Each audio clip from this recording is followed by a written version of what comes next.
পরম পিতা, পরম ঈশ্বর, তোমার ধন্যবাদ করি, প্রশংসা করি, গৌরব করি পিতা। পিতা, এই সুন্দর সকাল উপহার দেওয়ার জন্য এবং প্রতিটা মুহূর্তে তোমার সুরক্ষিত বেড়াজাল দিয়ে ঘিরে রাখার জন্য তোমার ধন্যবাদ করি পিতা।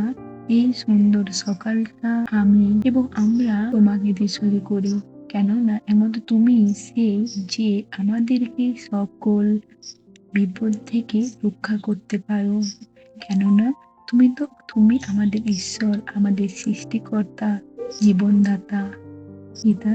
তাই তো প্রতিটা দিন, প্রতিটা মুহূর্ত তোমার কাছে ছুটে এসি পিতা গো। এই সুন্দর সকালে আমি নিজেকে এবং তোমার যে সকল সন্তানেরা এই প্রার্থনা শ্রবণ করবে সকলকে তোমার চরণ তলে জ্ঞাত করলাম। সকলের ভার তুমি নাও পিতা। তুমি সর্বদা তোমার মঙ্গলময় ভালোবাসা দিয়ে প্রত্যেককে উদ্ধার করো পিতা। যারা বিশ্বাস করে এই প্রার্থনা শ্রবণ করলে তাদের জীবনের সকল সমস্যা দূর হয়ে যাবে, তাদেরকে তোমার আশিসে ভরিয়ে তোলো পিতা।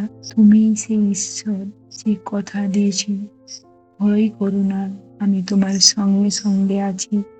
আমি জানি পিতা, আমরা ভয় করব না, তুমি তো আমাদের সাথে আছো। আর পিতা, এই প্রার্থনা তুমি শ্রবণ করলে, উত্তর দিলে, এই প্রার্থনা তোমার একজাত মিষ্টি পুত্র প্রভু যিশুর নাম হইতে চাইলাম।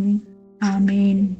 এবার আসা যাক বাক্যে। গীত সংহিতা 25 অধ্যায় 2-3 পদ। হে আমার ঈশ্বর, আমি নিয়েছি তোমারই শরণে, লজ্জিত হতে দিও না আমায়, আমার বিরোধীদের করতে দিও না উল্লাস।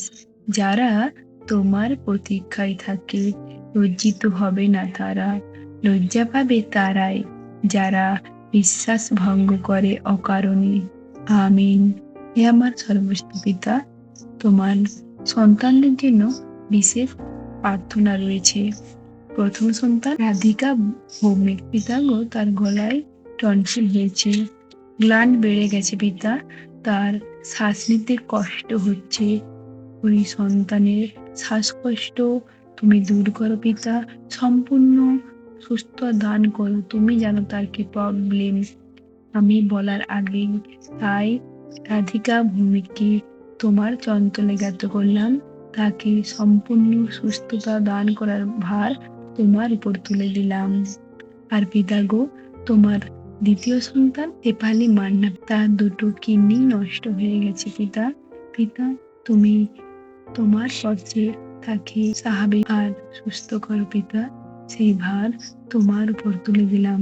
পিতা, তোমার আরেক সন্তান লীলাময় পাত্র। পিতা, তার সুগার আছে, গলায় ঘা হয়েছে পিতা, ওই ঘা আর সুগার সম্পূর্ণভাবে সারিয়ে দেওয়ার, সুস্থতা প্রদান করার ভার তোমার উপর তুলে দিলাম গো পিতা। আর পিতা, তোমার আরেক সন্তান সুমিত্রা শীত, তার ছেলে পিতা, তাকে তুমি স্পর্শ করো, স্পর্শ করে তোমার সন্তানকে স্বাভাবিক জীবন ফিরিয়ে দাও পিতা। তোমার আর 5টা সন্তানের মতন সেও যেমন এই পৃথিবীতে চলাফেরা করতে পারে আর তোমার কার্য করতে পারে পিতা, তাকে সম্পূর্ণ সুস্থ করার ভার তোমার উপর তুলে দিলাম।